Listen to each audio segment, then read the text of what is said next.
दूर किसी राज्य में एक राजा रहा करता था जो रोज अपने राज्य की सैर पर निकला करता था। एक दिन एक पेड़ के नीचे उसे एक व्यक्ति मायूस सा चेहरा बनाकर बैठा दिखाई दिया। उसने उस व्यक्ति से जाकर पूछा, क्या हुआ भाई, कोई काम धंधा नहीं करते क्या, यहाँ क्यों बैठे हो? व्यक्ति ने उदास सा चेहरा बनाकर राजा की ओर देखकर कहा, कोई मुझे जॉब नहीं देता राजा जी। मेरे दुश्मनों ने सबसे कह दिया है कि मैं कोई भी काम समय पर नहीं करता। राजा ने कहा, तो क्या हुआ, जाओ मेरे महल, सूर्यास्त तक का समय देता हूं, जितना चाहे उतना सोना उठा लो। आदमी भागता हुआ घर पहुंचा और अपनी पत्नी को सारा किस्सा दे सुनाया। उसने बिना देर किए कहा, जाओ और सोने के सिक्के लेकर आओ ना फिर। आदमी ने कहा, अभी नहीं जाऊंगा, पहले खाना दो। आफ्टर लंच उसने एक छोटी सी नैप ले ली। फिर जब वह उठा तो लेट आफ्टरनून हो चुकी थी। कुछ खाली बैग्स उठाए, पैलेस की ओर चल पड़ा। रास्ते में उसको गर्मी लगी तो पेड़ के नीचे बैठकर आराम करने लगा, और यह आराम 4 घंटे की नींद में तब्दील हो गई। जब वह पैलेस पहुंचा तो बहुत ही देर हो चुकी थी। पैलेस के कपाट बंद हो चुके थे। तो उसने एक सुनहरा अवसर खो दिया।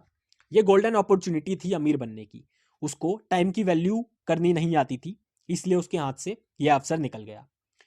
हेलो दोस्तों, आज की इस वीडियो में 4 प्रूवन टेक्निक्स देखेंगे जिनको अप्लाई करके आप भी इफेक्टिव टाइम मैनेजर बन सकते हैं। Who will cry when you die और टाइम मैनेजमेंट के लेखक ब्रायन ट्रेसी और रॉबिन शर्मा की कुछ फेमस इफेक्टिव प्रिंसिपल्स को समराइज करके ये वीडियो बनाई है।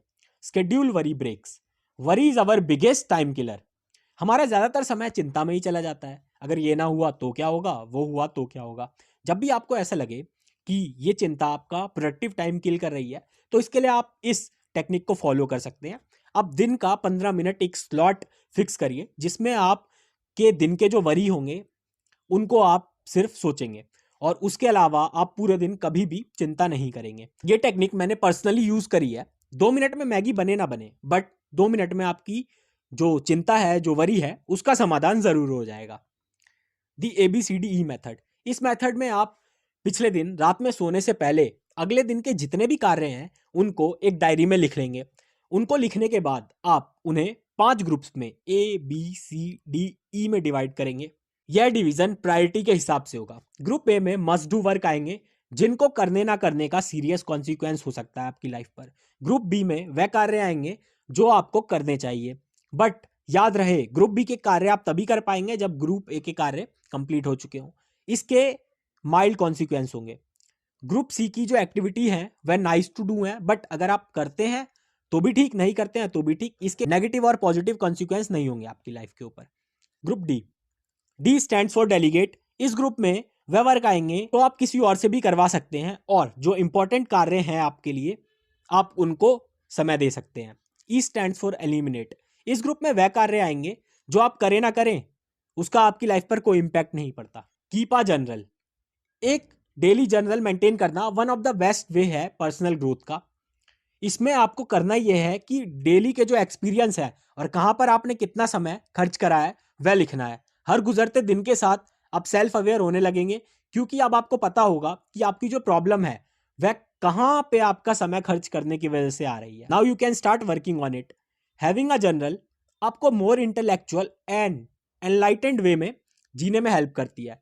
एक मेडिकल रिसर्च भी कहती है कि जनरल जो व्यक्ति लिखते हैं उनकी हेल्थ इंप्रूव होती है और उनका इम्यून सिस्टम बिल्ट होता है।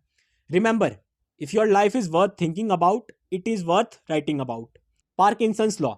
पार्किंसंस लॉ कहता है कि आपका कोई भी वर्क उतना लंबा खींचता है जितना आप उसको करने के लिए समय देते हैं।